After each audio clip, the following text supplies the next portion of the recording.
It is the Hot Hits with Nick and Lauren, and after a sold-out run across the US, UK and Ireland, Evolution of a Snake, the Taylor Swift fan podcast live, is coming to Australia for the grand finale of the Sneerers tour. And joining us now is Zach and Madeline. Welcome, guys. Thank you.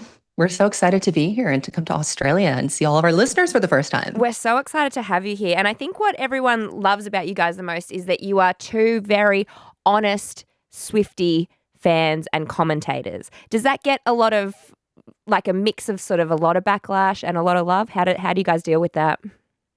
I'd say it's a mix of both. I mean, there's always going to be people who don't like, saying anything bad about the queen, as it were. But there's also a lot of people who like to take a more thoughtful angle to talking about Taylor. Yeah. A critical lens, if you will. And we actually, I think a great example of how different people can coexist in the same environment is we have a local hero of yours, Chats and Reacts, Bonnie and Emily. Yes. They are some of the top Taylor Swift creators. They are going to be joining us on stage in Brisbane. And that's going to be a really interesting exercise and meeting of minds because they would be, I would say, more known for hand-hearting and loving everything that Taylor does. And we're kind of the opposite. So I think we're both excited to have each other do a little bit of each of our thing that we do. Yeah, I think, I'm not sure if we spoke to you about this, Zach, last time, or if it was just me and Nick having this discussion, the two of us, but we believe firmly that a true fan is able to criticize who they adore and love because, these fans that kind of are like, if you don't like it, then death to you. Like, it's all just a bit much. And I think there's a great level of respect that comes from you guys who are able to critique her and still love her and respect her as a person.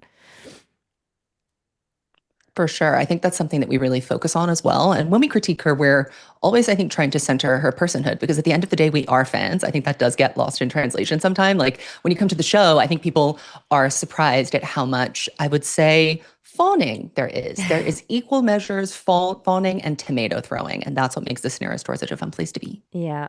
Give us a little bit of insight. So obviously she's in the news a lot at the moment. There's the Blake Lively stuff going on. There's the, what else did we say before, Kara? That obviously the wedding is coming up that I've just seen a headline that perhaps that might be called off because of all the drama surrounding the Blake Lively scenario. What are your thoughts on that whole situation there? I don't think the wedding's going to get called off. I don't think I'll tell you that for free. I've been seeing a lot of that wedding called off stuff too. I didn't know people were saying it's because of the Blake Lively stuff. I'm confused about what the correlation is. But people love to make made up correlations about all kinds of stuff. The wedding's not being called off. It has nothing to do with Blake if it were being called off. That's on period. I don't have to investigate any of that to know that all that's not true.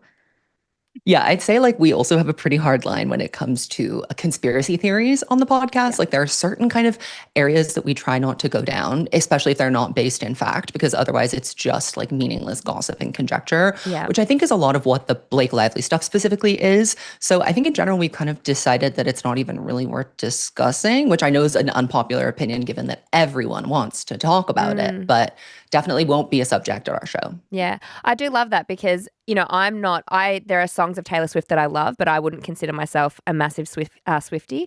But when I read those text messages with her and Blake, I was like, what's the big deal? Like she's a friend supporting a friend here. Like I don't understand the whole hullabaloo around the whole thing. So I love that that's sort of an area that, because it's all speculation, at this stage, we're not going to know anything about that. Right. Exactly. Yeah. What can fans expect from these shows? I mean, you've got 2 shows in Melbourne, 26th and 27th of Feb. That's my birthday, by the way, sold out. Must be the effect Happy of birthday! Happy birthday! And Brisbane, the 28th of Feb, and March 1 in Sydney. What can fans expect? Is it just a chit-chat? Is there audience interaction? What can they get from it?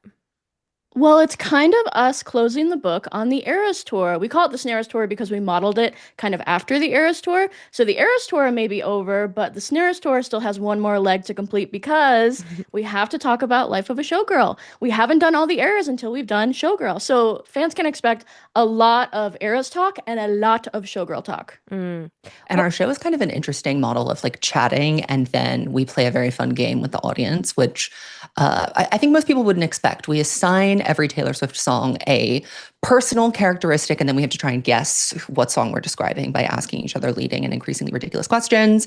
Then we have Phone a Snake Live, which is like a popular segment we have on the podcast where our listeners call in. So there's a lot going on. And then, of course, we have, for the first time ever, guests joining us on stage in Brisbane. We've never done that before. So that's going to be so exciting. That's so exciting. Oh God, my question just went straight from my brain then. I was like so focused on how beautiful you look. Thank you. It's the lighting. We're so excited. Nick and I are obviously hoping to get down there because as I said, I'm not a big Swiftie, but I love the way that you guys operate and I love the way that you guys do things.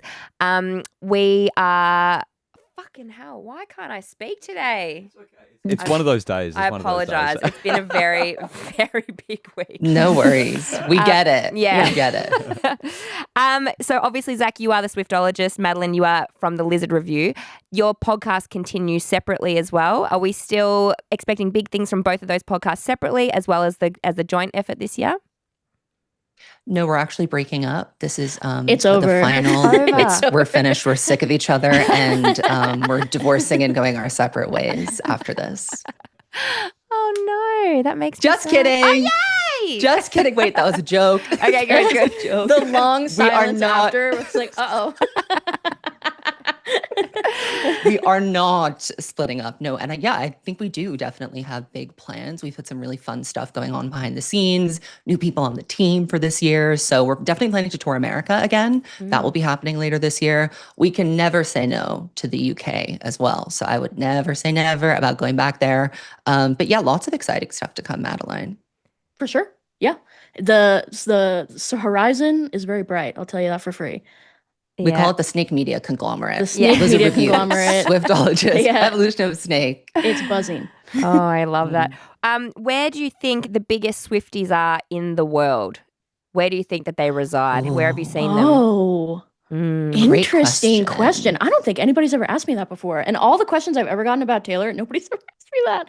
I'm gonna say Australia. Brazil mentioned. I'm saying Australia. Okay. You can't say that just You know because what? For the purpose of today's interview, it's Australia. Yeah. But wasn't her biggest show ever in Melbourne? It was right? at Yes. the MCG. I think she hit 100. She wouldn't have hit 100,000, but I reckon she would have hit 100,000 there. And it was because the MCG is just a massive, massive venue, and it looked unbelievable. Like she just, oh my God, the crowd there. And I haven't watched the documentary. Did that feature in the documentary? Not at all, Yeah, it was, unfortunately. wasn't it? Did it? Yeah, When didn't was it? Melbourne in the Wasn't she in documentary? Australia in the documentary? We're supposed to be the Taylor Swift podcast. We're supposed to know the answer to that question. I don't remember. It wasn't. It wasn't. I know that it wasn't. Madeline's having a lapse.